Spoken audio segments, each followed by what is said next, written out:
हरे कृष्णा। तो उपस्थित सभी भक्तों का बहुत बहुत स्वागत है हमारे आज जो है इस सत्र में। आज हमारा चौथा दिन है और अभी तक हम लोगों ने जो है भगवान के जो भगवत गीता बोली है उसके विषय वस्तुओं के बारे में हम लोग जान रहे हैं। जो गीता रिवील जो है सेशन के अंतर्गत आता है। तो हम लोगों ने अभी तक जो है जीव के बारे में जाना, जीवात्मा के बारे में जाना और परमेश्वर ईश्वर के बारे में जाना। और आज जो है हम जो है जीव से संबंधित ही जो है उनके मानव अधिकार क्या है उसके बारे में चर्चा करेंगे। ठीक है, चौथे दिन में। तो चलिए, तीसरे दिन में है, चौथे दिन, हाँ करेक्ट, चौथे दिन में आज उस पर चर्चा करेंगे। तो शुरुआत करते हैं प्रार्थनाओं के साथ, समर्पण के साथ। गुरुओं से प्रार्थना करते हैं, भगवत गीता जी से प्रार्थना करते हैं जिससे कि वो हमें सही समय पे सही ज्ञान प्रदान करे और हम सबके जीवन में एक प्रकाश लेके आए। ओम नमो भगवते वासुदेवाय।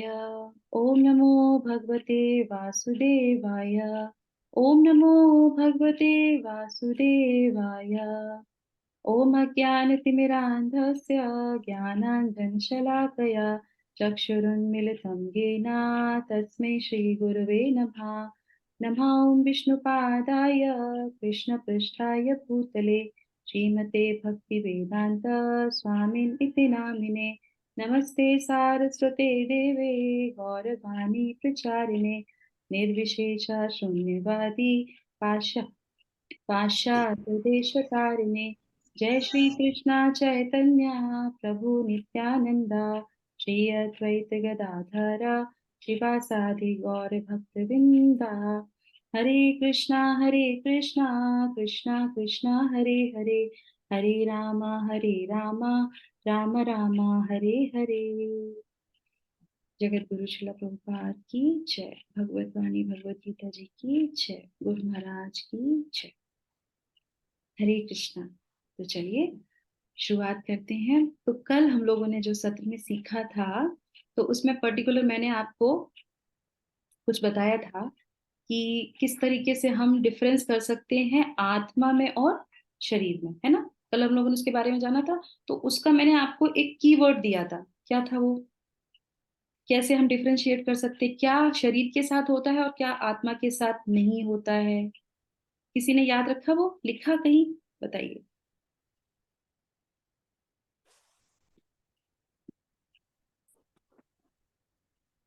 बताइए बताइए। कीवर्ड से क्या होता है, हमें याद रह जाता है। तो मैंने आपको कीवर्ड दिया था बॉडी, BODY, आत्मा अटक, इन सब चीजों में वो आ जाता है बॉडी से, जो शरीर के साथ होता है पर ये आत्मा के साथ चीजें नहीं होती हैं। ठीक है, उसी के अंतर्गत सब चीजें आ गई हमारे। शाश्वत है वो, है ना, जन्म मृत्यु से वो है, परे रहती है आत्मा, करेक्ट। और उसके बाद उसको डिजीज नहीं होती है, उसके पास यमराज नहीं आते हैं, इटर्नल रहती है। तो हर एक चीज हो गई हमारी। और ये सारी चीजें किसके साथ होती है, शरीर के साथ होती है। तो याद हो गया।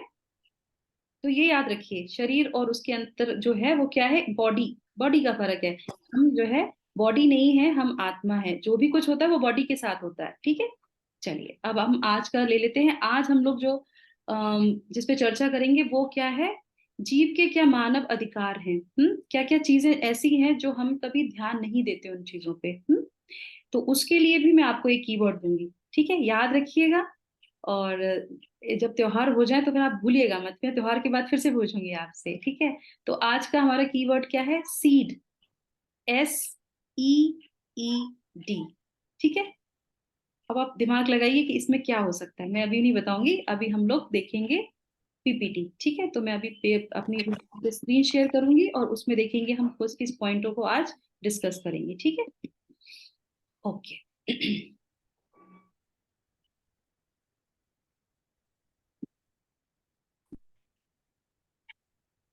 आप लोगों को मेरी स्क्रीन दिखाई दे रही है, हरे कृष्णा, ठीक है। चलिए, तो आज के हम जो है, ओके, आज पे हम क्या क्या जानेंगे, कार्यकलाप जो मनुष्य और पशु में समान है।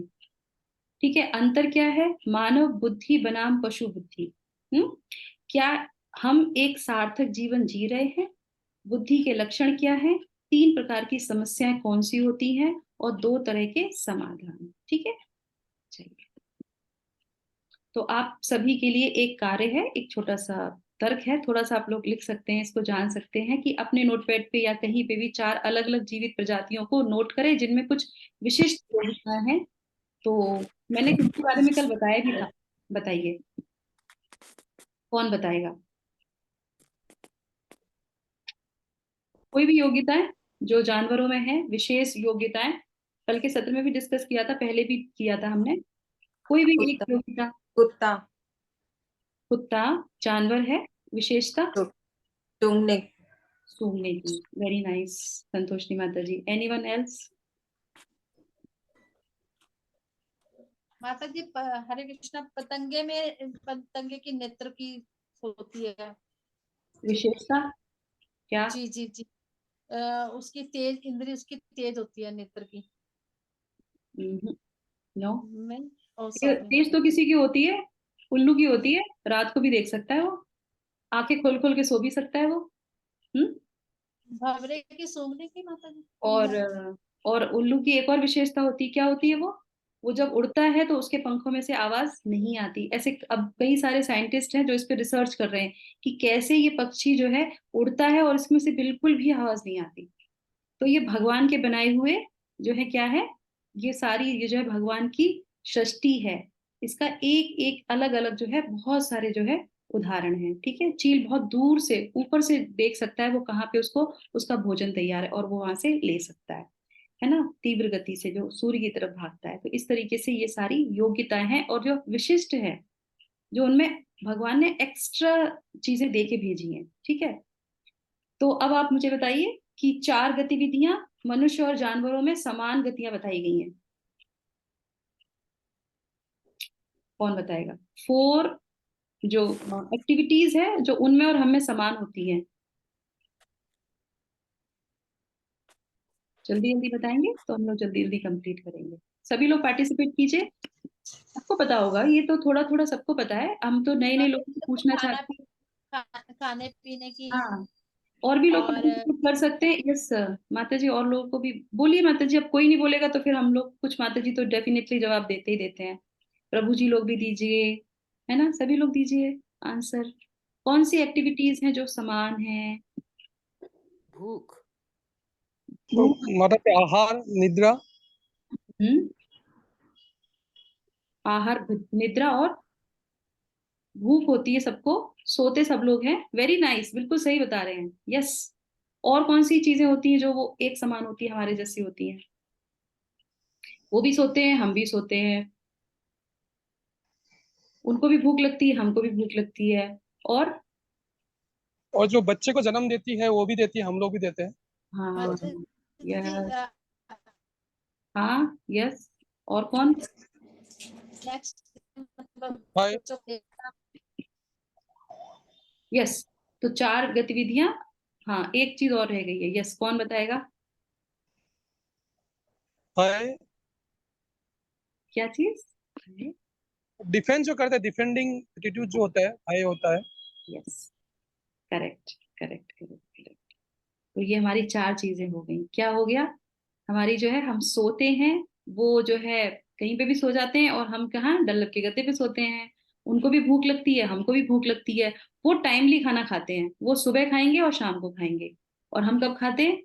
हम बे टाइम खाते हैं, हम कभी भी खाना खाते हैं, हमें जब भूख लगती है हम तब खाना खाते हैं, है ना।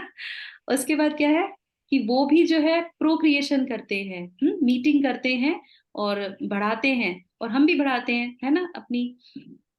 और उसके बाद फिर वो क्या है, वो डिफेंड करते हैं, डिफेंस करते हैं, वो अपने आप को जो है बचाव करते हैं अपना, और हम भी अपने आप का बचाव कर लेते हैं। ये 4 चीजें बिल्कुल समान है, इनमें, मनुष्य में और जानवरों में। तो अब आप बताओ, ये आ गया यहाँ पे स्क्रीन पे, आप देख सकते हैं। आहार, निद्रा, रक्षा करना, और उसके बाद मैथुन। रक्षा मतलब भय। अब आप बताइए यहाँ पे कि जो है अंतर क्या है? ये तो समानता हो गई, अंतर क्या है? अंतर मैंने भी बताया था कि हम डल्लब के गद्दे पे सोते हैं और वो कहीं पे भी सो जाते हैं। तो उसमें अंतर है ही क्या? सोने के बाद तो किसी को पता नहीं चलता कि वो कहाँ सोया हुआ है। सही बात है कि नहीं है, बताइए। आप जब सो जाएंगे आपको पता चलेगा कि हम बेड पे सो रहे हैं, हम तो सो गए तो सो गए। जानवर भी सो जाता है तो सो जाता है, उसे पता भी नहीं चलता कि वो कहाँ सो रहा है। तो सोने के बाद तो कॉन्शियसनेस अलग हो जाती है हमारी। है ना? तो अंतर क्या है फिर? भोजन में भी यही है कि भूख लग रही है, उनकी भी जठराग्नि है, हमारी भी जठराग्नि है। अंतर क्या है? जल्दी जल्दी, जिसने पहले सत्र नहीं किया है, अभी तक जिसको कुछ नहीं पता है, वो थोड़ा इसमें पार्टिसिपेट करिए, तब पता चलेगा कि आप कहाँ तक सोचते हैं। एक डिफरेंस तो यहीं पे समझ में आ रहा है कि हमारे इस क्लास में कोई भी जो है जानवर नहीं है। सबसे बड़ा अंतर नहीं है ये? कोई कौन है, सब लोग मनुष्य ही तो हैं। तो आप सोचिए, दिमाग लगाइए, बताइए। बेचारे जानवरों को तो मौका ही नहीं मिलेगा यहाँ पे आने का, है ना? बताइए फिर क्या अंतर है हम में और जानवर में? सॉरी, हाँ, यस, एक्टिविटीज में। पहले मैं जब सत्र करती थी सभी लोग पार्टिसिपेट करते थे, सब लोग बहुत आंसर देते थे। अब की बार पता नहीं क्यों कोई आंसर नहीं दे रहा। ऐसा क्यों? यस, हाथ खड़ा किया है आपने, बताइए प्रभु जी। माता जी, शिक्षा का फर्क है, शिक्षा का? कॉन्शियसनेस का फर्क, शिक्षा का फर्क है, दिमाग का, कॉन्शियसनेस का। अच्छा, इसकी भी कई सारी कैटेगरी होती हैं। तो आप जी। बताओ, जैसे कि हम लोग को ट्रेनिंग के लिए कहाँ भेजा जाता है? स्कूल में भेजा जाता है ना? बच्चे को ट्रेनिंग के लिए स्कूल में भेजते हैं, तो बच्चे को जो जो सिखाते हैं बच्चा वैसे ही सीखता है। तो आपने तोते को देखा है कभी? तोते को जो पढ़ाओगे वो पढ़ लेगा और वैसे ही बोलेगा बोलेगा। अगर आप किसी भी, आप जो सर्कस में चले जाइए, आप जैसा उसको ट्रेंड करेंगे वो वैसा ही ट्रेंड हो जाएगा। करेक्ट? तो अगर आप उसको सिखाएंगे तो वो शिक्षित हो जाएगा। आप किसी भी डॉग को इंग्लिश की भाषा में, जिसके जो लोग इंग्लिश बोलते हैं उनके पास जो डॉग होते हैं, तो आप उनको बोलेंगे कि यू कैन सिट हियर, तो वो सिट, वहीं सिट हो जाएगा। वो क्या स्टैंड अप, तो वो खड़ा हो जाएगा। वो भी जानता है भाषा, तो शिक्षित तो वो भी हो जाते हैं। और कॉन्शियसनेस तो उनमें बहुत होती है, चालाक भी बहुत होते हैं। बिल्ली भी जो है तभी अंदर आती है जब घर का मालिक घर में नहीं होता है ना? अगर घर का मालिक बैठा है तो वो कभी भी किचन में जाके दूध नहीं पिएगी। पिएगी? नहीं पिएगी। वो जानती है कि घर का मालिक बैठा हुआ है। वो बहुत शार्प होते हैं। फिर क्या अंतर है? मनुष्य को सही गलत का पता रहता है। उसको भी पता रहता है? नहीं पता रहता है? अच्छा, बताइए आप। नहीं, जानवरों को तो सही सही सही। गलत के लिए कि हाँ, बताइए। हाँ सही है, आप बताइए बताइए। ऐसा नहीं कि मैं आपकी बात को काट रही हूँ, पर मैं ये सोच रही हूँ कि आप इसको सोचिए, आप और सोचिए, आप और सोचिए। मैं आपके बॉडी का फर्क है, हाँ हाँ, बॉडी का फर्क है माता जी। बॉडी का फर्क है। ओके, तो माता जी ने कहा बॉडी का फर्क है। अदरवाइज हम भी जानवर ही हैं। वो दो चार पैरों के हैं और हम दो पैरों के हैं। करेक्ट? यही फर्क है। माता जी, यस। माता जी, हमारे पास सोचने समझने की शक्ति होती है जो जानवरों में नहीं होती, सोचने समझने की शक्ति उनमें बहुत ज्यादा होती है। और हमें सही गलत में अंतर का फर्क समझ में आने की हमारे पास बुद्धि होती है, और जानवरों में सिर्फ अपने नित्य कर्मों को करने की समझ होती है, बस कि वो अपना नित्य कर्म कैसे कर सकते हैं, और हमारे पास एक्स्ट्रा सोचने समझने की शक्ति होती है। अच्छा, कौन बोल रहा है ये? शिवानी। शिवानी माता जी। कैमरा खोलिए अपना माता जी, कैमरा खोलिए। कैमरा खोलिए माता जी अपना, हम आपको देखना चाहते हैं। खोल सकते दिख हैं? रहा है? 1 मिनट। हाँ, मैंने खोल दिया। खोल दिया? हाँ, कहाँ है माता जी? ओके, दिख वेरी नाइस माता जी। हरी बोल। तो यहाँ मैं आपसे क्या बोल रही थी कि आप सोचिए थोड़ा और ऊपर, थोड़ा और ऊपर, थोड़ा और ऊपर, क्योंकि आप इसको सोच सकते हैं ना। मैं आपसे प्रश्न कर रही थी, हर एक चीज का मैं आंसर दे रही थी कि नहीं ऐसा नहीं है, कुछ और भी हो सकता है। तो मैं आपको ये बोल रही थी कि आप और सोचिए, आप और सोचिए, क्योंकि आप ऊपर तक सोच सकते हैं। जैसा माता जी ने कहा, जानवर वहां तक नहीं सोच सकते। वो सोचते हैं, बुद्धि है, विवेक है, सब कुछ है उनके पास, पर वो अपने सीमित चार चीजों के लिए ही सोचते हैं। That's all. खाने के बारे में, सोने के बारे में, मतलब अपनी जो चीजें हैं, और अपने जो है मैथुन के बारे में, जो भी कुछ है वो अपनी इंद्रियों को तृप्त करने के बारे में ही सोचते हैं, बस उससे ज्यादा नहीं। करेक्ट? तो ये उनकी लिमिटेशन थी। और वो अपनी इस बुद्धि का, इंटेलिजेंस का, और जो भी उनको एक्स्ट्रा चीजें जो मिली हुई हैं, उन सब का वो उपयोग किसमें करते हैं? किसमें? सीड में। मैंने आपको क्या बताया था? Seed, SEED, sleeping, eating, enjoying and defending, that's. और एक माता जी ने बोला था कि सिर्फ पैरों का अंतर है, और अगर हम भी यही करते हैं तो फिर हम भी कौन है? 2 पैरों वाले एनिमल। बस हमारा क्या है, थोड़ा सा अच्छे कपड़े पहन लिए, अच्छे से तैयार हो गए तो सोफिस्टिकेटेड एनिमल, दैट्स ऑल, है ना? ये अंतर हो गया ना? तो इस चीज को हमें गहराई से समझना पड़ेगा, क्योंकि ये जो कुछ प्रश्न हैं और ये जो कुछ तथ्य यहाँ पे निकल के आते हैं, इन पे हम कभी सोचते नहीं हैं। बहुत जेन्युइन चीजें हैं, बहुत कॉमन चीजें हैं, हम सबके जीवन में होती है। बस इस पे क्या होता है, हमने कैसे बताया था आपको, प्रकाश नहीं पड़ता, क्योंकि हम उस पर कभी ध्यान देते ही नहीं है। ये ध्यान हमें सिर्फ भगवत गीता जी ही दिखाती है। ठीक है, तो चलिए अब हम आगे बढ़ते हैं। अब हम मनुष्य हैं, तो हमने कई सारे जो है तरक्की की है। तो वो तरक्की क्या है? मानव सभ्यता में हम जो है भौतिक उन्नति के शिखर पर पहुंच गए हैं, लेकिन क्या हम उन चीजों से खुश हैं? भाई हमारे पास बड़ा घर है, अच्छी रोड है, सारे संसाधन हैं, और फिर भी आप बताइए खुश हैं क्या? हाँ, खुश हैं हम खुश नहीं हैं। अगर हम खुश होते तो हम भगवत गीता की तरफ आते ही नहीं, क्योंकि हर चीज का, क्योंकि आदमी कोई ना कोई इसको परेशानी होती है, तभी वो सोचता है कि कुछ तो भगवत गीता में दिया होगा तो हम सुन लेते हैं, समझ लेते हैं, है ना? तो ये चीजें सीखने की उसको जो है अभिलाषा होती है। क्यों? क्योंकि कुछ भी करो, इसके बारे में मैं लास्ट में आपको कुछ पॉइंट्स बताऊंगी बहुत अच्छे से, तो इसको हम थोड़ा सा और डिस्कस करेंगे आगे चल के। अभी हम आगे देखते हैं इसमें और क्या क्या है। तो कितनी भी हमारी भौतिक तरक्की हो जाए, पर हमें शांति नहीं मिलती है ना? तो अब हम आ जाते हैं, क्या हम अर्थपूर्ण जीवन जी रहे हैं? तो अर्थपूर्ण जीवन में क्या आ जाता है? उसमें आ जाता है कि हम असंतुष्ट हैं, चिंता से भरे हुए हैं, तनावग्रस्त हैं, डिप्रेशन है, और केवल दुखी हैं, क्योंकि हम परिष्कृत पशु जी रहे हैं, सोफिस्टिकेटेड एनिमल का जीवन जी रहे हैं। और अगर अब देखा जाए तो एनिमल हमारे जीवन से कई अच्छा जीवन जीते हैं। कैसे? बताइए कैसे कैसे अच्छा जीवन जीते हैं वो कल की फिक्र नहीं करते मैडम, वो कल की चिंता नहीं करते। यस, उनको कोई तो कल टेंशन की नहीं चिंता नहीं होती। करते। हाँ, और कौन क्या बता रहा है? वो कल की चिंता नहीं करते हैं, हाँ ठीक है, आज में जीते हैं। यस दिनेश प्रभु। और कौन सी माता जी बता रही थी? बताइए बताइए। माता जी वो उनकी लाइफ टेंशन फ्री होती है। हमें हर टाइम कोई ना कोई टेंशन होती है कि हमें ये करना है, हमें वो करना है। उनको कोई टेंशन नहीं होती, वो अपनी लाइफ मतलब अपने हिसाब से जीते हैं। हम दूसरे के हिसाब से जीते हैं अपनी लाइफ।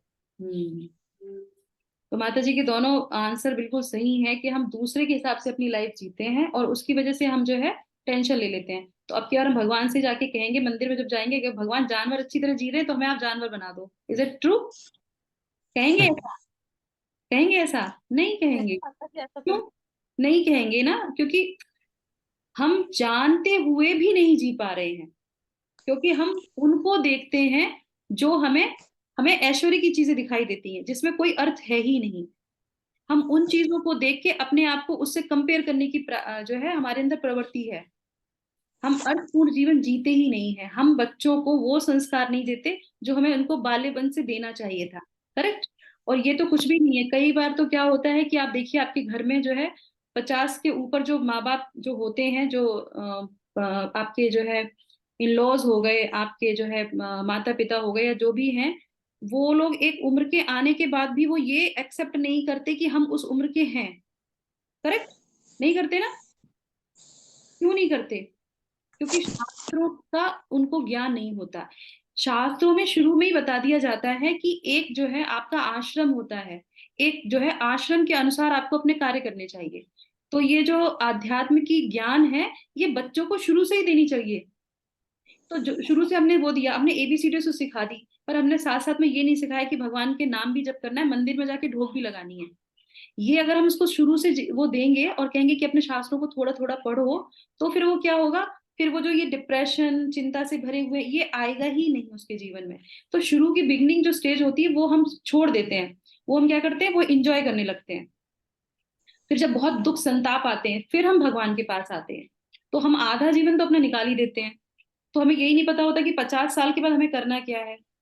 तो हम लोग जब यंग हैं तो बहुत से लोग हम लोगों से प्रश्न करते हैं, क्यों इस उम्र में आप जपा करते हो, क्यों आप लोग इतना मंदिर जाते हो, इतना भगवान का नाम लेते हो।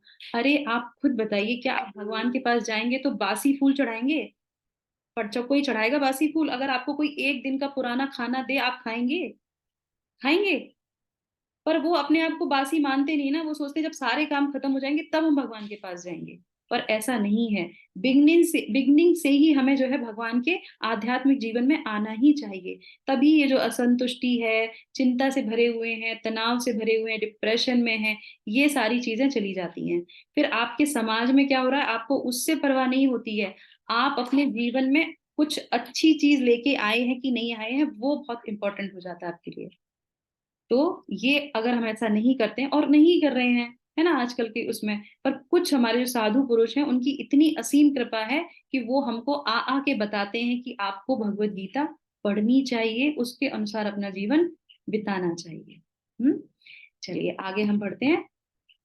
वास्तविक बुद्धिमत्ता क्या है? आध्यात्मिक बुद्धिमत्ता। यहाँ पे आप देख सकते हैं एक बच्ची है। तो सार्थक जीवन जीने का अर्थ है यह जानना कि मैं कौन हूँ, है ना, हु एम आई, और ईश्वर कौन है, और उसके साथ हमारा संबंध क्या है। तो ये सारी चीजें हमें जाननी बहुत आवश्यक हो जाती हैं। तो हम लोगों ने इस पे चर्चा कर ली थी कि केवल खाने, सोने, संभोग और बचाव करने के बारे में हम सोचते हैं, पर मनुष्य जीवन क्या है? जिज्ञासा करने का। और इसको क्या बोलते हैं? इसको बोलते हैं शास्त्रों की भाषा में अथतो ब्रह्म जिज्ञासा। हमें उच्च सोचना चाहिए, उसके बारे में चिंता करनी। आपने कभी किसी भी अगर जानवर को ले लें, सुअर को ले लेते हैं, मान लीजिए, आपने कभी किसी सुअर को देखा है कि उसने सर ऊपर उठाया है और वो ये सोच रहा है कि भगवान मैं इस धरती पे क्यों आया हूँ? कभी सोचा, कभी देखा आपने? वो सर ही नहीं ऊपर उठाता। कोई भी जानवर को ये सोचता होगा कि मैं क्यों आया इस धरती पे? पर हम तो सोच सकते हैं ना ये बात, नहीं सोचते हैं? कभी सोच, आप लेटो खुले हुए आसमान के नीचे और उसके सोचो तारे हैं, चंद्रमा है, चलिए मान लिया हम लोग मून तक चले गए, उसके ऊपर क्या है, कि कैसे सृष्टि बनी थी, हम यहाँ पे क्यों आते हैं, किस लिए आए हैं, हम हमें करना क्या है? ये कभी हमारे अंदर जिज्ञासा नहीं आती। अगर थोड़ी सी भी अगर जिज्ञासा हमारे अंदर आती है तो हम भगवान से कनेक्ट हो जाते हैं। तो इसीलिए भगवत गीता बहुत इंपॉर्टेंट है, जो हमें ये डिफरेंस बताती है। क्या है यहाँ पे रहस्य? अथतो ब्रह्म जिज्ञासा। हम वो जिज्ञासा कर सकते हैं। और इसके संबंध में आपको मैं तथ्य बताती हूँ, बहुत अच्छा याद आया मुझे।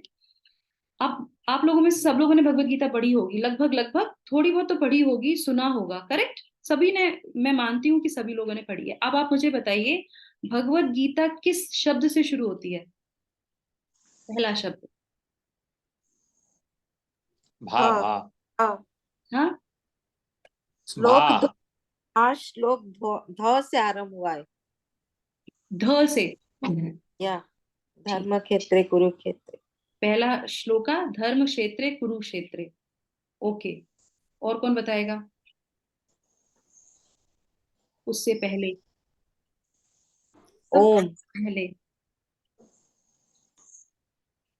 सोचिए, भगवत गीता खोलिए। यस यस, बहुत अच्छा, खोलिए भगवत गीता। सबसे पहले क्या लिखा है वो बताइए। धृतराष्ट्रवाच। धृतराष्ट्र। किसने आंसर दिया? श्री श्री श्री श्री नहीं श्री नहीं मत नहीं, ठीक है, नहीं, धृतराष्ट्र वाचा किसने बोला, पहले ये बताइए। रिया माता जी। नाम क्या बताया माता जी ने? सॉरी, मैं आप लोगों को देख नहीं पा रही हूँ ज्यादा। रिया। प्रिया माता जी ने। वेरी नाइस, प्रिया माता जी, अपनी जरा शक्ल दिखाइए मुझे। इसी बहाने तो आप लोग दिखाएंगे कम से कम मुझे। कैमरा खोलिए माता जी। जितना अच्छा आंसर देते हैं हमें आपको देखना तो बनता है। खोला आपने कैमरा अपना? नहीं नहीं, सब लोग खोला खोला। खोला? कि मैं आपको माता जी कहाँ है? यस, रिया माता जी, एक्सीलेंट। तो क्या है? धृतराष्ट्र उवाच। धृतराष्ट्र कौन था? धृतराष्ट्र कौन था? धृतराष्ट्र ने कौन सा श्लोका बोला था? संतोषनी माता जी फिर से बोलिए वो श्लोका। धर्म क्षेत्रे कुरुक्षेत्रे समवेतायुश्चवः मम माम पाण्डवाश्चेति किम कुर्वत संजय। किम कुर्वत संजया? तो यहाँ पे पहला क्या है, प्रश्न है। तो भगवत गीता किससे शुरू होती है, जिज्ञासा से, प्रश्न से शुरू होती है। और ये ऐसा प्रश्न है जो धृतराष्ट्र ने शुरू किया था। और सबसे बड़ी बात क्या है, धृतराष्ट्र को मालूम था कि क्या होने वाला है। कैसे? जब व्यास जी जो है, व्यास जी ने लिखा है, ठीक है ना, ग्रंथ सारे व्यास जी ने लिखे हैं। तो व्यास जी ने जब महाभारत लिखा था, तो उन्होंने जब कुरुक्षेत्र, ये जब धर्म, सॉरी, ये महाभारत नहीं हुआ था, उससे पहले वो कहाँ गए थे, वो धृतराष्ट्र के पास गए। और वहां जाके वो उनसे बोलते हैं कि आप, ये जो युद्ध होने वाला है, क्या आपको आंखों की आवश्यकता है, क्या मैं आपको आंखें दूं? क्योंकि उनके पास तो शक्ति थी, वो दे सकते थे, है ना। कि जैसे किसको दी थी उन्होंने आंखें, जिसने वो पूरा प्रकरण देख के, संजय संजय को, संजय संजय को। तो इस तरह से वो उनको भी दे सकते थे, तो उनके पास गए और उनसे बोला कि मैं आपको दूं। तो धृतराष्ट्र ने क्या कहा, धृतराष्ट्र बहुत बुद्धिमान थे, राजा थे भाई वो।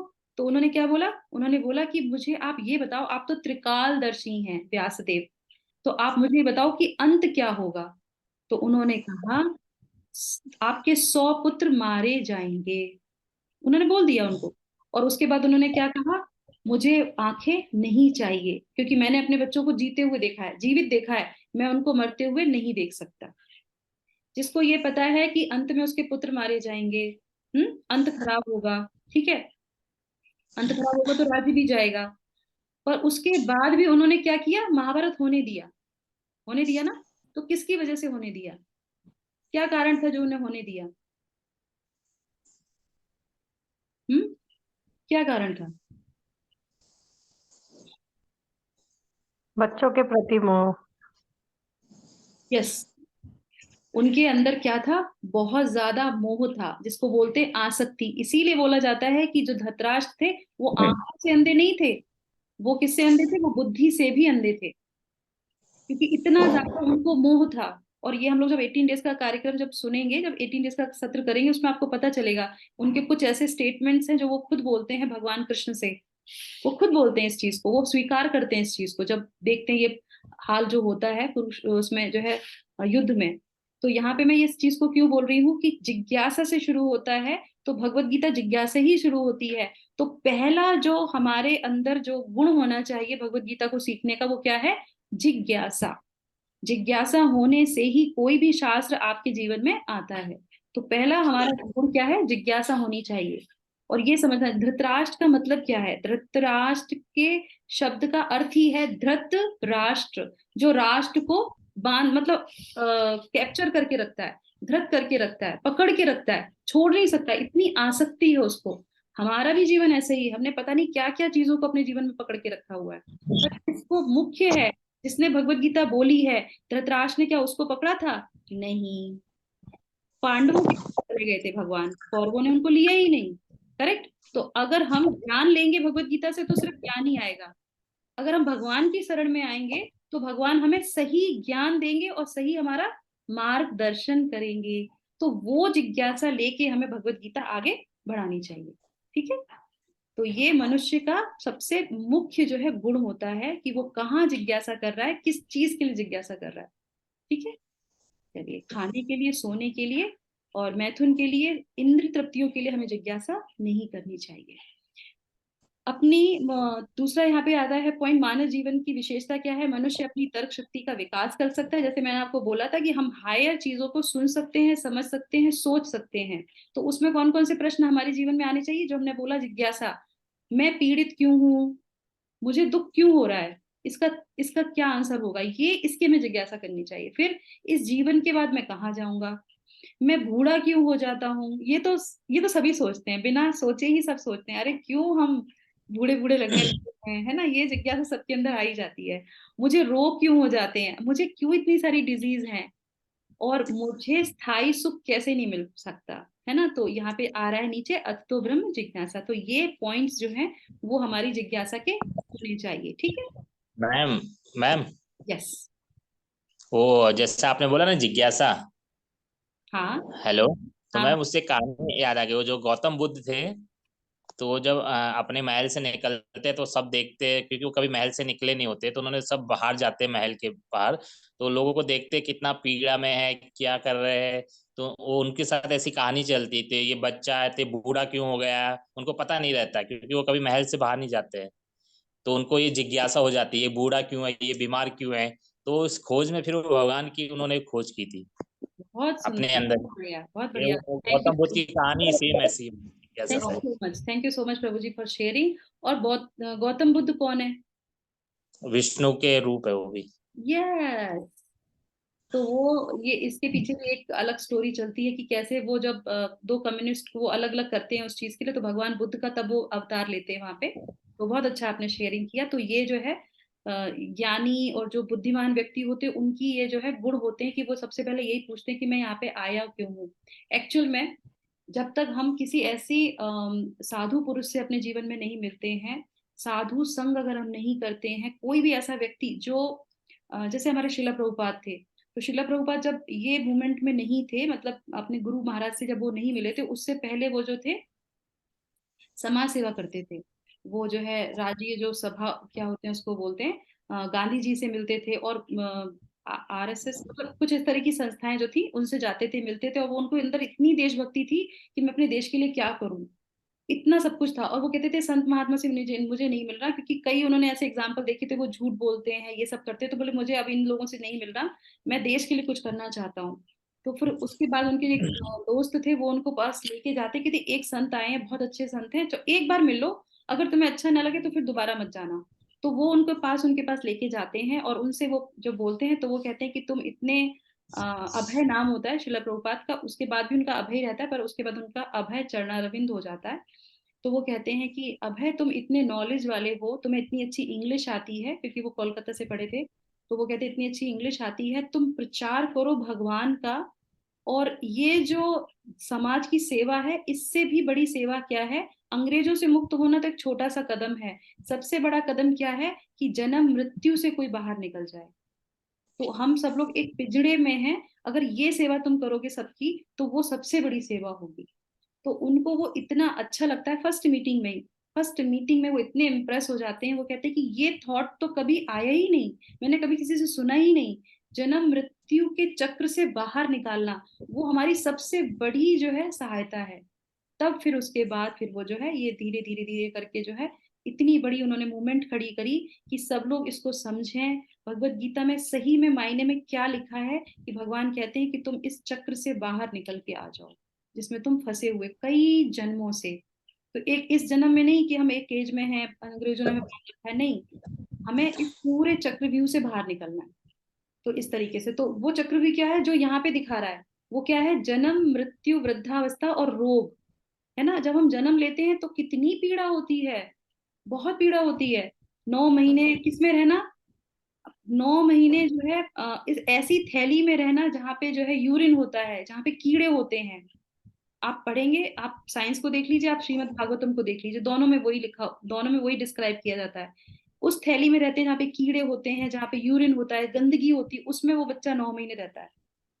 और उसके बाद क्या होता है? उसके बाद फिर जो है हम बड़े होने लगते हैं, हमारे अंदर रोग आ जाते हैं। आजकल तो जो है 20-20 साल में लोगों को रोग आ गए, 40 साल में हार्ट अटैक हो जाता है, क्योंकि कलयुग बढ़ रहा है ना, कोरोना वायरस आ गया, कोई कुछ नहीं कर सका। उसके बाद क्या होती है? वृद्धावस्था। वृद्धावस्था अपने आप में बीमारी है, वृद्धावस्था अपने आप में बीमारी है। कोई भी नहीं चाहता कि 70-80 साल के पेरेंट्स हुए नहीं, वो कहेंगे अब ये कितने दिन तक रुकेंगे, ऐसा आजकल के बच्चों की मनोदशा हो गई है, वो नहीं रखना चाहते अपने साथ। आप बताइए कितना दुख में जीवन हो जाता है माँ बाप का, जब उनके खुद के बच्चे ही उनको रिजेक्ट करने लगते हैं। तो ये कलयुग है, और शास्त्रों को नहीं पढ़ते, इसलिए ये सारी चीजें हो जाती हैं। और वृद्धावस्था में आके भी उनको इतनी आसक्ति होती है अपने बच्चों से कि वो उनको छोड़ना ही नहीं चाहते। जबकि एक समय बताया गया है कि 50 के बाद आपको सिर्फ और सिर्फ जो है किस में रहना चाहिए? कौन से आश्रम में रहना चाहिए? वानप्रस्थ। वानप्रस्थ में रहना चाहिए। आपको वो सारी आपने ड्यूटी कर ली है, आपने 25 तक आपने सारी ड्यूटी कर ली, और उसके बाद आपने धन कमा लिया। 50 के बाद आपको कुछ भी करने की आवश्यकता नहीं है, आपको छोड़ देना चाहिए। पर छोड़ेगा कैसे? क्योंकि उसने पूरे जीवन उसका प्रैक्टिस ही नहीं किया, पढ़ा ही नहीं शास्त्रों को। और रोग तो हो ही गए, और उसके बाद लास्ट में मृत्यु। आप बताइए किसी को एक्सपीरियंस है कि मृत्यु में कितना दर्द होता है? वॉट कहेंगे माता जी, ये कैसा क्वेश्चन पूछ रही हैं, हम लोग तो जीवित बैठे हैं, हमको कैसे पता चलेगा कि मृत्यु में कितना कष्ट होता है? हाँ, पर हमको सबको नहीं पता है, हमें वो उसका आभास नहीं है, पर शास्त्रों में वो भी बताया गया है। कितना पेन होता है, कितना पेन होता है, कितने बिच्छू काटते हैं? 1,00,000 बिच्छू काटने जितना मैं आता भी नहीं। ऐसे बिच्छू काटते हैं, इतना पेन होता है जब आत्मा शरीर को छोड़ के जाती है, इतना दर्द होता है। आप सोच सकते हैं ना, हम किसी भी चीज को, एक लड़की अगर किसी के घर में माता है तो सब किसी को पता होगा, किसी के घर में ब्याहती है लड़की, तो वो जब जा रही होती है ससुराल में तो वो कितना रोती है, ससुराल वाले मतलब माँ बाप कितना रोते कि वो ससुराल जा रही है। कहाँ जा रही होती है? एक शहरी तो बदल रही होती, ज्यादा ज्यादा देश बदलेगी और क्या होगा, सामने ही रहेगी, पर फिर भी कितना दुख होता है, इतना रोते हैं कि कैसे जाएगी, कैसे छोड़ेंगे, क्या करेंगे। ये आसक्ति तो है। अब आप सोचिए, जब पूरे जीवन जो आत्मा एक शरीर में रहती है उसको कितनी आसक्ति होगी। और यही इतना ही नहीं, उसके बाद फिर क्या प्रश्न होता है, लोग बाद में आके जब कोई व्यक्ति जाने वाला होता है तो उससे कहते हैं अब आप ना मोह माया छोड़ दो, आप ना ज्यादा किसी की चिंता मत करो, आप तो भगवान का नाम लो। अब वो व्यक्ति कहेगा कि मेरे यहाँ पे प्राण निकल रहे हैं, ये कह रहा है कि सब मोह माया छोड़ दो, सबके बारे में सोचना छोड़ दो, भगवान का नाम लो। भगवान का नाम निकल कहाँ रहा है? निकलता ही नहीं है गले से, है ना। ये ही असलियत है कि ऐसा ही होता है, इसीलिए प्रैक्टिस शुरू से करनी चाहिए, जिससे कि हम धीरे धीरे धीरे धीरे आसक्ति से दूर हो जाएं। नहीं तो क्या होगा, नहीं तो बहुत, ये जो है श्रीमद् भागवतम में इन्हीं के बारे में आता है, धृतराष्ट्र के बारे में आता है। धृतराष्ट्र के सब कुछ होने के बाद भी वो जो है पांडवों के साथ रहने लगते हैं। तब विदुर जी कहते हैं कि कुत्तों की तरह रोटी तोड़ते रहोगे कि अब जाओगे भी यहाँ से। इतने कटु शब्द बोलते हैं, क्यों?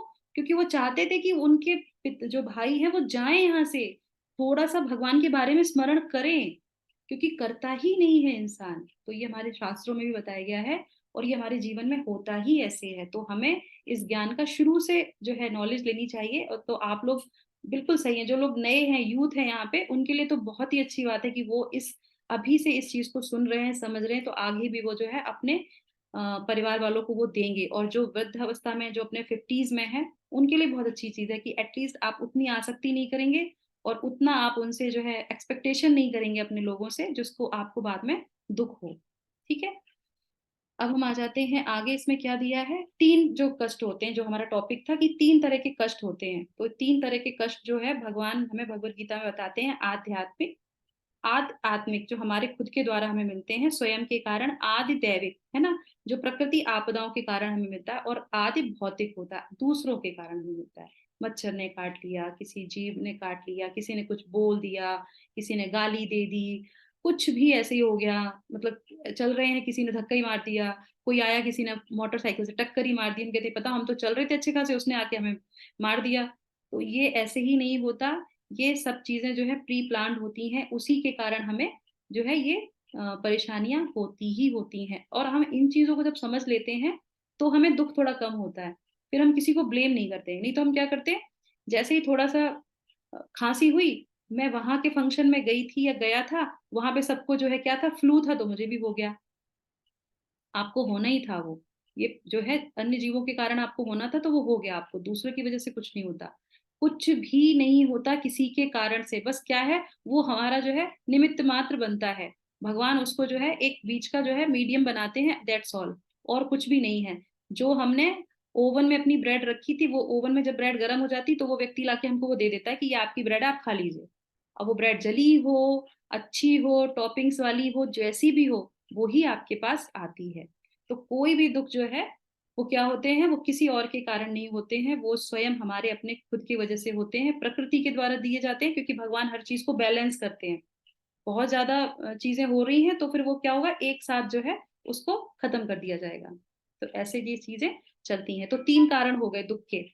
ठीक है, अब किसी और को ब्लेम करने की आवश्यकता नहीं है कि क्यों हो रहा है ये दुख, भगवान से प्रश्न करते हैं क्यों भगवान हमें इतने दुख दे रहे हो, नहीं, ये होता ही है, ये स्वयं के कारण हमें मिलता है, जो हमने किया है उसी की वजह से। छोटा से किसी को मारा है तो पैर में कंकड़ लगेगा, कुछ काटा पीटी करी है, किसी को काटा है तो खुद को भी कटोगे आप फिर, है ना। तो ये नेचुरल चीजें हैं, ये होती ही हैं। इसके बारे में हम लोग जब और पढ़ेंगे कर्मा के बारे में तो ये सारी चीजें आएंगी। ठीक है, आध्यात्मिक क्लेश स्वयं के कारण, हम अपने अनियंत्रित मन, इंद्रियों, भावनाओं आदि के कारण स्वयं ही अपने दुख को पैदा करते हैं।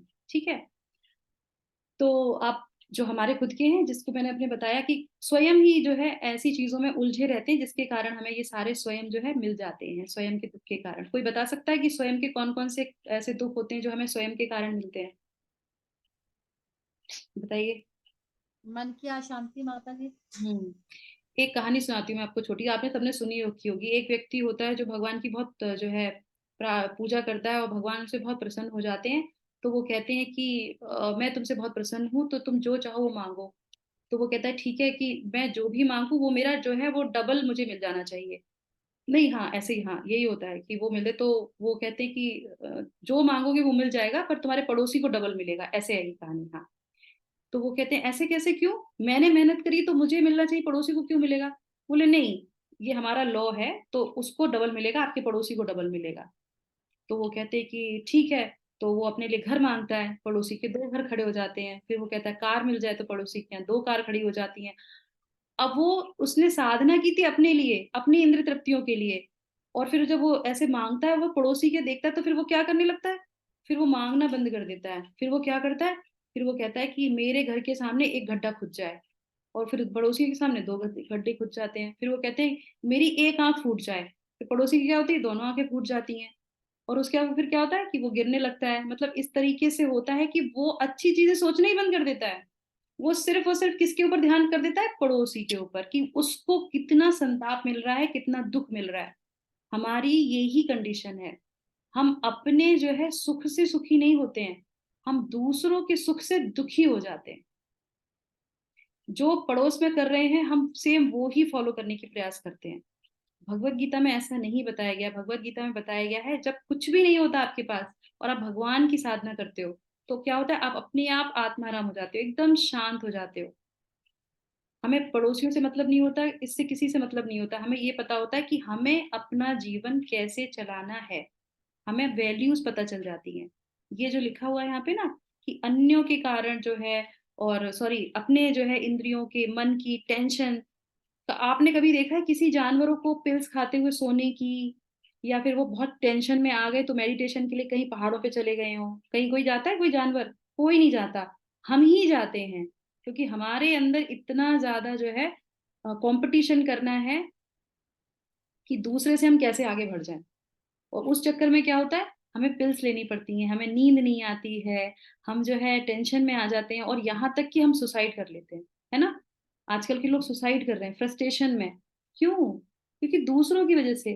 फेसबुक हुआ, ये सब हुआ, लाइक नहीं किया तो, मैंने तो केस सुन सुन की वजह तो, बताइए, लाइक नहीं मिले तो वो डिप्रेशन में आ गए। अपने जीवन में कुछ ऐसा काम कीजिए कि लोग आपको लाइक करें, ना कि आपके स्टेटस को और आपके कमेंट पे लाइक करें। आप अपने जीवन में कुछ ऐसा काम कीजिए। पर वो शिक्षा कहाँ से मिलेगी? वो तो आप जब शास्त्र पढ़ेंगे तभी तो मिलेगी आपको। तो ये सारी चीजें हम यहाँ पे सीखते हैं। अब आ गया हमारा कि हमें जो है किसी जानवर से हो गई, किसी ने कुछ बोल दिया, तो उसके कारण जो है हमें आदि भौतिक चीजें, यातनाएं सहने को मिलती हैं। उसके बाद आदि दैविक जो होती हैं, आपदाएं होती हैं। लोग कहते हैं भगवान ऐसा क्यों कर रहे हैं, क्या हो रहा है? भगवान का नियम है, भगवान का लॉ है। जिसने जो बनाया है वो मिटाल सकता है। टीचर ब्लैक बोर्ड पे कोई चीज लिखता है तो उसका अधिकार है कि वो उसको रब कर सकता है। उस पर हमारा कोई भी अधिकार नहीं है। हम उनकी चीजों को संभाल नहीं सकते, तो उसको बोलने का भी हमारा अधिकार नहीं है। हम सुरक्षा से रह रहे हैं, शांति से रह रहे हैं, कामना कर रहे हैं, बहुत अच्छी बात है। एक बार एक इस्कॉन के एक भक्त से एक जो है ये होते हैं ना जो एंकर, उसने पूछा कि आप बताइए आपकी ये संस्था समाज में कैसे कंट्रीब्यूशन कर रही है, क्या कर रही है कंट्रीब्यूशन समाज में? हमने तो कहीं नहीं देखा कि बहुत ज्यादा कंट्रीब्यूशन कर रही हो, इतना सब कुछ होता है। तो वो उन्होंने इतना अच्छा जवाब जवाब दिया उसका, और ये बिल्कुल सही भी है कि जितनी भी जो है सुसाइड केस होते हैं उसमें से कोई भी भक्त इस्कॉन का नहीं होता है। जितने भी क्रिमिनल चीजें हो रही हैं, रेप हो, किसी को मारना हो, काटना हो, डकैती हो, चोरी हो, उसमें से कोई भी भक्त इस्कॉन का नहीं होता। मैं इसलिए इस्कॉन का नाम ले रही हूँ क्योंकि जो संस्था आपको जिसको बोलते हैं ना कि सामने से नहीं दिखाई देता, पर वो पीछे से ऐसा कार्य कर रही है कि वो जो ये चीज आ रही ना, दुख होना, टेंशन होना, दूसरों को तकलीफ देना, ये सारी चीजें वो भक्त नहीं करते। आपको कहाँ दिखेंगे वो भक्त? आपको सड़कों पे वो हरे कृष्णा कीर्तन करते हुए दिखेंगे। तो वो आपकी इस भौतिक जीवन जगत में कंट्रीब्यूशन कर रहे हैं कि नहीं कर रहे हैं? डेफिनेटली कर रहे हैं वो, इस तरीके से कर रहे हैं। क्यों? क्योंकि आपको उस ये जो आदि दैविक जो है, आपकी जो है आध्यात्मिक जो स्थिति है, उससे आपको बाहर निकालने का प्रयास कर रहे हैं और आपको बता रहे हैं कि ये जो चीजें हो रही हैं आपके आसपास, ये नेचुरल है, ये होती ही हैं।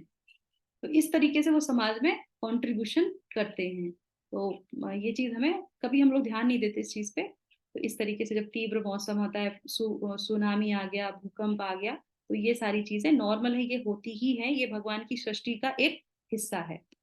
इससे हमें ज्यादा टेंशन नहीं लेनी चाहिए। तो समाधान कौन सा है? समाधान या तो स्थायी ले लो या फिर अस्थाई ले लो। अस्थाई क्या होता है? अस्थाई समाधान क्या हुआ? हमको सर में दर्द हुआ और हमने क्या कर लिया?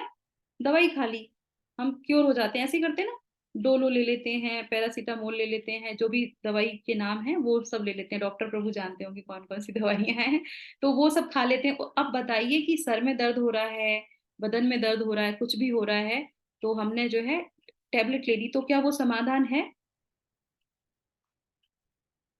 क्या वो समाधान है? नहीं है। है, माता जी। है समाधान?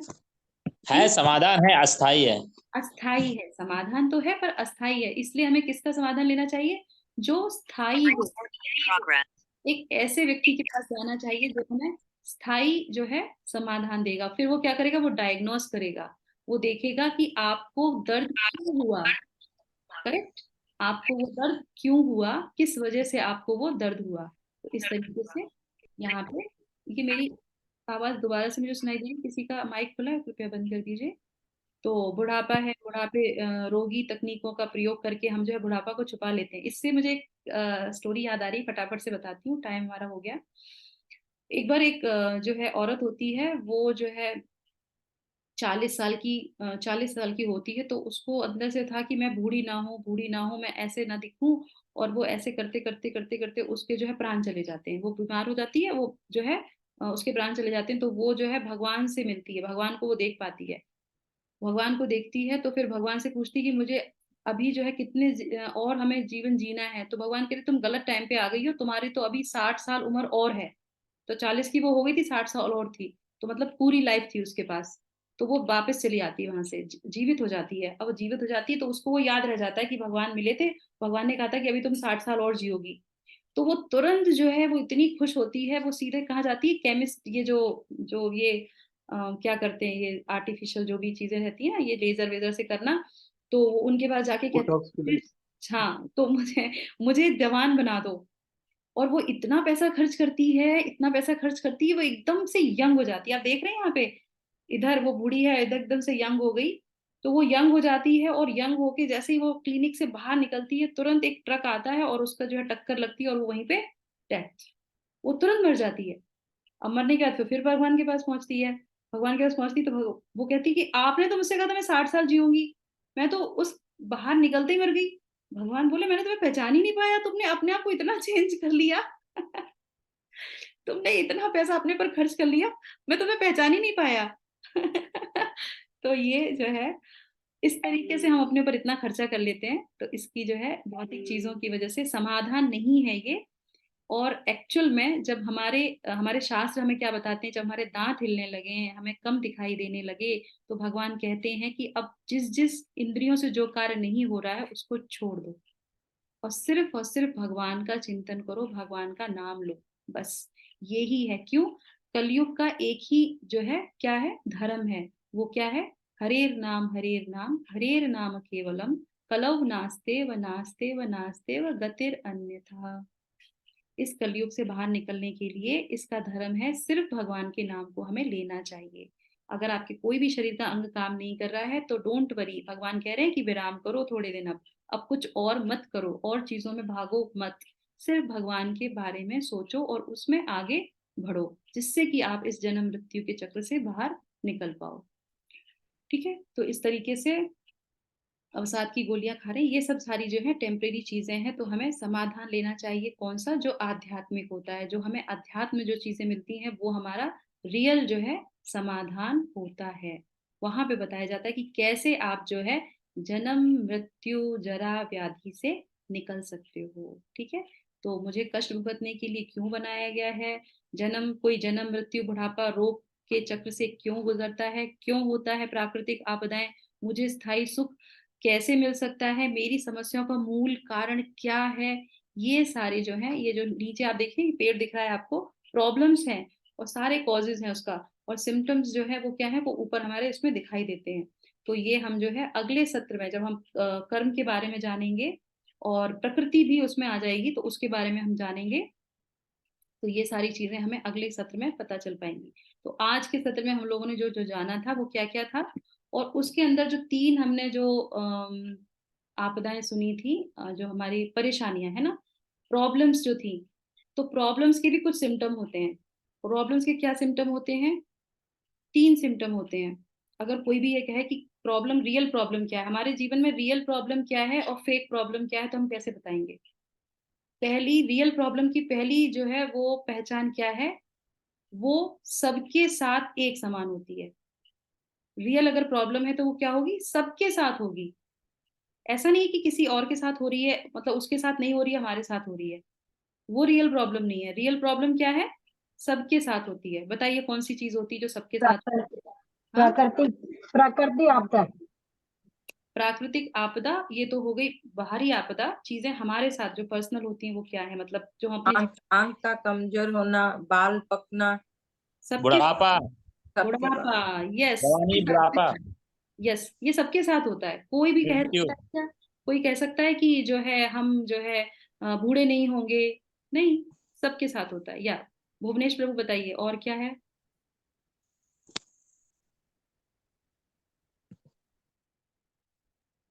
हाथ खड़ा मृत्यु, किया। मृत्यु। हाँ, जन्म मृत्यु जरा व्याधि तो ये हो गया हमारा, ये तो पहले हमने कवर कर लिया था। पर जो रियल प्रॉब्लम है उसके कुछ सिम्टम होते हैं जिसको हम ये कह सकते हैं कि हाँ इसकी वजह से ये रियल प्रॉब्लम है हमारी। रियल प्रॉब्लम के कुछ गुण होते हैं, कुछ उसके जो है हम उसको बता सकते हैं। वो क्या है? एक तो वो सबके साथ होगी, ठीक है, और उसके बाद क्या है, वो कोई नहीं चाहता, उसको कोई भी नहीं चाहता, और तीसरा क्या है, उससे कोई बच भी नहीं पाता। ठीक है, 3 हो गई।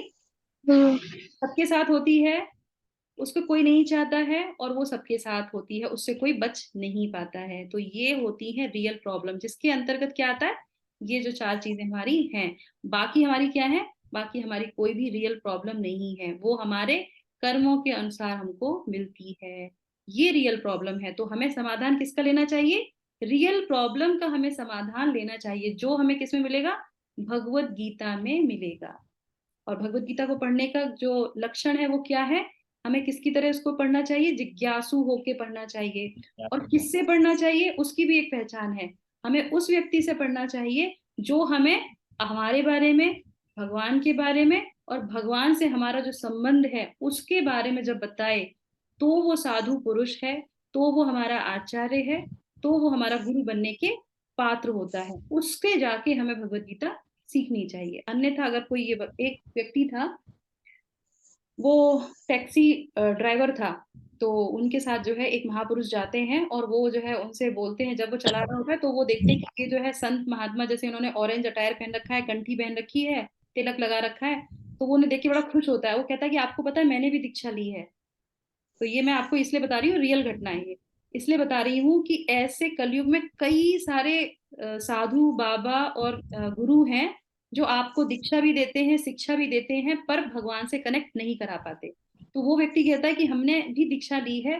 तो बोले अच्छा तुमने भी दीक्षा ली है, तो क्या तुम क्या करते हो? तो बोले आज मैं ना तो मांस खाऊंगा, ना जो है दारू पीऊंगा, और ना ही कुछ ऐसा सेवन करूंगा जो मैं करता था, वो कुछ भी नहीं करूंगा आज, क्योंकि आज मेरी दीक्षा हुई है। तो बोले अरे आज तुम्हारी दीक्षा हुई तो तुम आज नहीं करोगे, और बाकी टाइम पे? बोले बाकी टाइम में कोई रूल नहीं है, बाकी टाइम जो चाहो वो कर लो, बस आज के दिन नहीं करना है।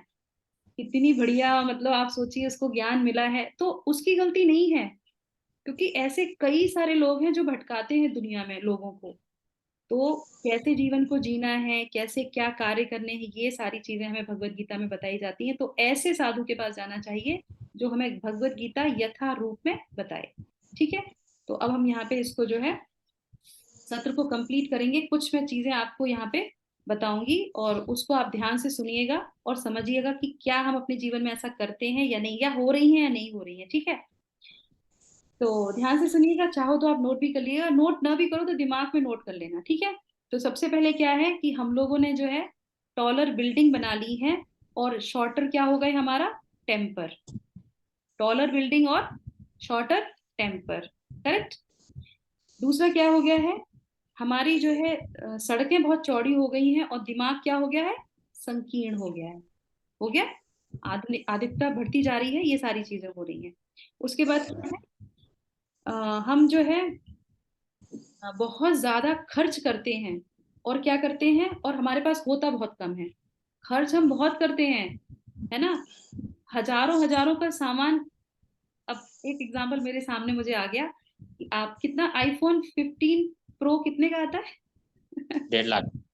1.5 लाख खर्च करते हैं, तो क्या मिलता है, फोन मिलता है। करते क्या है, फोटो ही तो खींचनी होती है, कॉल ही तो करनी होती है। वो तो नोकिया छोटा वाला होता है ना, वो भी करता है, नहीं करता होता है, पर हम करते किस लिए है, क्योंकि समाज में हमको दिखाना होता है ना।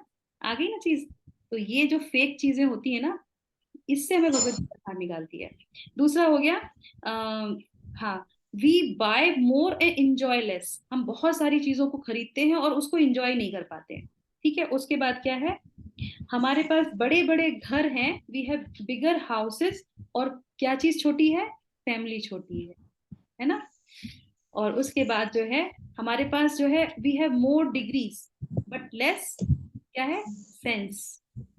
हमारे पास सेंस कम है, डिग्री तो बहुत है हमारे पास। और उसके बाद क्या है, हमारे पास नॉलेज बहुत है, नॉलेज हम इतनी ले लेते हैं, पर उसके बाद क्या होता है, हम जजमेंट नहीं कर पाते, क्या सही है क्या गलत है। डिग्रियां तो बहुत हैं, पर उसका ही जजमेंट नहीं कर पाते कि क्या सही है क्या गलत है। ये आधुनिकता का जो है प्रभाव है हमारे ऊपर। उसके बाद जो है हमारे जीवन में बहुत सारे एक्सपर्ट्स हैं, हर चीज का हम एक्सपर्ट अपने जीवन में रखते हैं, पर क्या होता है, सोल्यूशन हमें किसी चीज का नहीं मिल पाता है। एक्सपर्ट हर चीज के हैं, इसका ये एक्सपर्ट उसका एक्सपर्ट, और जब हमें किसी चीज का समाधान चाहिए होता है, उपाय चाहिए होता है, तो हमें मिलता नहीं है। उसके बाद हो जाता है कि हमारे पास जो है बहुत सारी, आपने देखा होगा मेडिसिन, कितनी सारी मेडिसिन, रोज नई मेडिसिन आ रही हैं। मोर मेडिसिन एंड लेस क्या है, वेलनेस। हम उतने ही बीमार हैं, जितनी मेडिसिन बढ़ रही हैं उतने ही हम बीमार चल रहे हैं, करेक्ट। उसके बाद आ जाता है हमारे पास जो है ये है, वी हैव लर्न। हम जो है बहुत सारे जो है हमने ये सीखा है कि हम जो, हमें जो है क्या क्या सीखना चाहिए, कैसे करना चाहिए, पर हम अपनी जीवन को जीना ही भूल गए कि हमें एक्चुअल में अपनी लाइफ में कैसे जीना है। और उसके बाद जो है हाँ, अब ये बहुत इंपॉर्टेंट है, we have added years to life. हमने अपने जीवन में कितने सारे जो है सालों को पार कर दिया, ऐड कर दिया, करेक्ट। पर हमने अपने जीवन में हमने अपने साल में एक भी लाइफ को नहीं ऐड कर पाया, करेक्ट, इस तरीके से। और उसके बाद है कि हम चांद पे जाकर भी वापस आ जाते हैं, चांद पे जाते हैं और उससे वापस भी आ सकते हैं, पर हमें ये नहीं पता होता कि हमारे पड़ोस में कौन रह रहा है ना। बिल्कुल भी व्यवहारिकता नहीं है, हमें पता ही नहीं है कि हमारे पड़ोस में कौन है, सामाजिकता है ही नहीं हमारे अंदर। उसके बाद क्या है कि हमारे पास जो है हाँ, फिर वो जो है हम जो है we cleaned up the air. हमने जो है हवा को शुद्ध कर दिया है, पर हमने अपने आत्मा को शुद्ध नहीं कर पाया, है ना। और उसके बाद जो है वी हैव हायर इनकम। हमारे पास कितने सारी 0 वाली इनकम है, बट लोअर क्या है, मोरल वैल्यूज, करेक्ट। इनकम बहुत है, पर क्या है, मोरल वैल्यूज क्या है, वो बिल्कुल 0 है, उसके आगे कोई भी डिजिट नहीं लगा हुआ है।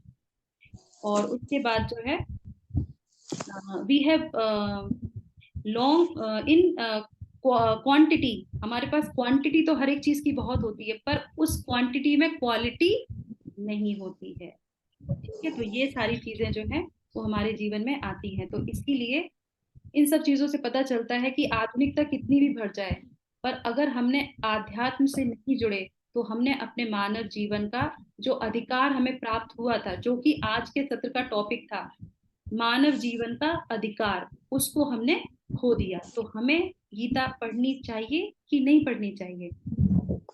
पढ़नी चाहिए। चाहिए, ये हमारा अधिकार है। और हमें ये जो योनि मिली है, ये जो मनुष्य शरीर मिला है, ये बहुत ही जो है उत्तम योनि है। पता नहीं कितने स्पीशीज पार करके, कितनी चक्रों को चल के हम इस योनि में आए हैं, और हमें नहीं पता हम किस क्षण चले जाएंगे। तो जब तक हम हैं, जब तक सांस चल रही है, तब तक समझ लीजिए कि कैसे अपने जीवन को चलाना है।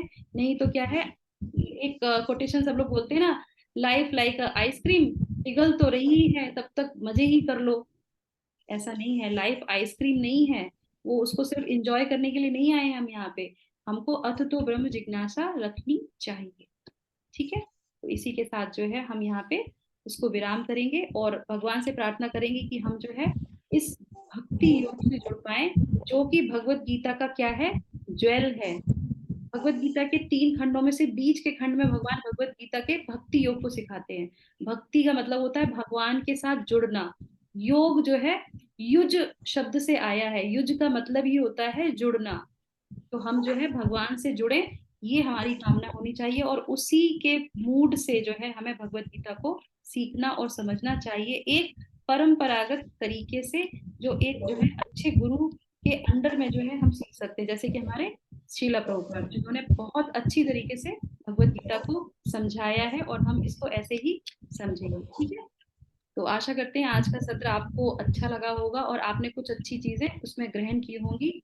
और जैसे आपने आज का सत्र अच्छे से किया, आपको कुछ अच्छा लगा, वैसे ही आप जो है अपना त्योहार भी मनाइए। कल आप लोग धनतेरस मना रहे हैं, तो धनतेरस के बारे में मैं आपको बताना चाहूंगी कि धनतेरस हम क्यों मनाते हैं। बताइए क्यों मनाते हैं हम धनतेरस? कुबेर जी, लक्ष्मी जी ने कुबेर जी लेके आते हैं सागर माता जी, मैं बताना चाहती हूँ, धन्वंतरी जब मंथन हो रहा था, तब जो सबसे पहले जो जिनके हाथ में वो कलश था अमृत का, वो धन्वंतरी देव थे, और उनके ये से हम लोग धनतेरस मनाते हैं, उनकी नाम से। तो उनको याद करते हुए मनाते?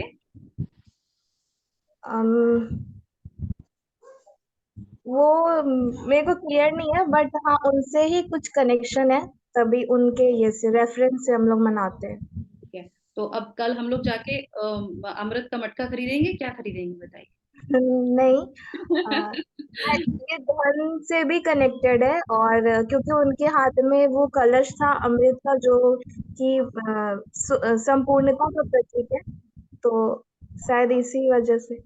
ठीक है, तो माता जी ने जो बताया वो भी बहुत सही है। तो क्या होता है, ये जब मंथन होता है, और जो कि किसकी वजह से होता है, भगवान के सपोर्ट की वजह से ही होता है ना। जब ये सृष्टि को सब चीजें चाहिए होती हैं, देवताओं को, दैत्यों को, सबको जब कुछ सब चाहिए होता है, तो भगवान को जो है मंथन करवाते हैं, और उसमें से जो जो चीजें चाहिए होती है वो सबको देते हैं। तो आज जो कल धन्वंतरी, जो ये जो 13 का दिन है, इसके दिन धन्वंतरी जो है उनका जो है प्राकट्य हुआ था, तो इसीलिए इसका नाम पड़ता है धनतेरस पड़ता है। तो वो जो कलश होता है, वो कलश में क्या होता है, वो औषधि होती है। तो हमें धनतेरस, जो धन्वंतरी है, उनसे हमें प्रार्थना करनी चाहिए कि हम स्वास्थ्य लाभ हो हम सबका। हम धन तो लेके आते हैं, नो डाउट, खरीदना चाहिए, जो भी है, जो प्रथा चली आ रही है हम उसको खरीदते हैं, पर उसके साथ साथ हमें विष्णु भगवान से, क्योंकि वो उन्हीं के अवतार है, करेक्ट, और उन्हीं के अवतार हैं, और वो अमृत कलश लेके आते हैं। अमृत का मतलब होता है कि आपको हर रोग से दूर रखना। तो प्रार्थनाएं, कोई भी त्योहार मनाइए, त्योहार के साथ साथ प्रार्थनाओं का होना बहुत आवश्यक है, कि हम उस दिन पे उस विशेष पर्टिकुलर जो है भगवान के उस रूप की प्रार्थना करें, और उनसे ये प्रार्थना करें कि हमारे पूरे परिवार को स्वास्थ्य लाभ हो, जैसा अमृत उन्होंने किया था। तो इसकी प्रार्थनाओं के साथ आपको जो शॉपिंग करनी है आप करिए आराम से, पर प्रार्थनाएं अवश्य कीजिए धन्वंतरी से कि वो जो है सबका, और अपना ही नहीं, अपने परिवार का, अपने समाज का, सबका जो है कल्याण करें। किसी को कोई ये कोरोना वायरस और ये सब चीजें जो है हमारे इसमें ना आए, सब लोग स्वस्थ रहें। ठीक है, तो चलिए हम सब लोग मिलकर प्रार्थना करते हैं। सत्र हमारा कल नहीं रहेगा, आप लोग धनतेरस मनाइएगा, और उसके बाद एक दिन बाद हम करेंगे, जैसे कि हम 1-2 विषय अपने ले लें, और उसके बाद आराम से दिवाली मनाएंगे। जो भी सेक्शन रह जाएगा हम बाद में आराम से करेंगे, कोई जल्दबाजी नहीं है। तो प्रार्थना करते हैं विष्णु भगवान से, कृष्ण भगवान से, जो उन्हीं से ही सब कुछ निकलता है। तो इसीलिए भगवान के, कृष्ण का जब हम नाम लेते हैं तो हम सारे देवी देवताओं की पूजा कर लेते हैं, क्योंकि वो ही सबके स्रोत हैं। चलिए, तो 3 बार मेरे साथ हरे कृष्णा मंत्र बोलिए। हरे कृष्णा कृष्ण कृष्ण हरे हरे, हरे राम राम राम हरे हरे, हरे कृष्ण कृष्ण कृष्ण हरे हरे, हरे हरे राम राम राम हरे हरे हरे कृष्णा कृष्णा कृष्ण हरे हरे हरे राम हरे राम राम राम हरे हरे। हरे कृष्ण महामंत्र की जय। हरे कृष्ण की जय। Kartik Thank mass you, Dhanteras to everybody. Blessings Hare to Krishna everybody. आप सभी लोगों को जैसे धनतेरस की बहुत बहुत शुभकामनाएं। आप सब लोग स्वस्थ रहिए, आपका परिवार स्वस्थ रहिए, भगवान की भक्ति कीजिए, भगवान का नाम लीजिए ज्यादा से ज्यादा हो सके। और जिन लोगों ने भी आज एकादशी का व्रत रखा है, कल अपने शहर के अनुसार एक समय होता है जिसमें हमें पारायण करना होता है। व्रत का मतलब ये नहीं है कि दूसरे दिन सुबह उठे और सीधे भोजन कर लिया, नहीं। एक चावल के दाने से, अन्न से ही, क्योंकि अन्न त्यागते हैं, तो अन्न के दाने से एक पर्टिकुलर समय पे आप उसको ग्रहण कीजिए और अपने व्रत को खोलिए, पारायण कीजिए उसका, तब आपका व्रत संपन्न होता है। तो आशा करते हैं आप सब लोगों ने व्रत रखा होगा और पहले से रखते आए होंगे। तो भगवान जो है, एकादशी मैया, धनतेरस जो है, सबके जो है खूब फले फूले, आप लोग बढ़िया रहें, इसी कामना के साथ हम जो है आपसे विराम देते हैं। Thank you so Hare much. Krishna माता। हरे कृष्णा माता जी, दंडवत प्रणाम। हरे माता माता जी जी। मॉर्निंग क्लास होगी। कल हम लोग हरे कृष्ण धनतेरस माता जी। मनाएंगे माता जी, शॉपिंग वॉपिंग करेंगे। हरे कृष्णा, कल नहीं हरे करेंगे। कृष्ण।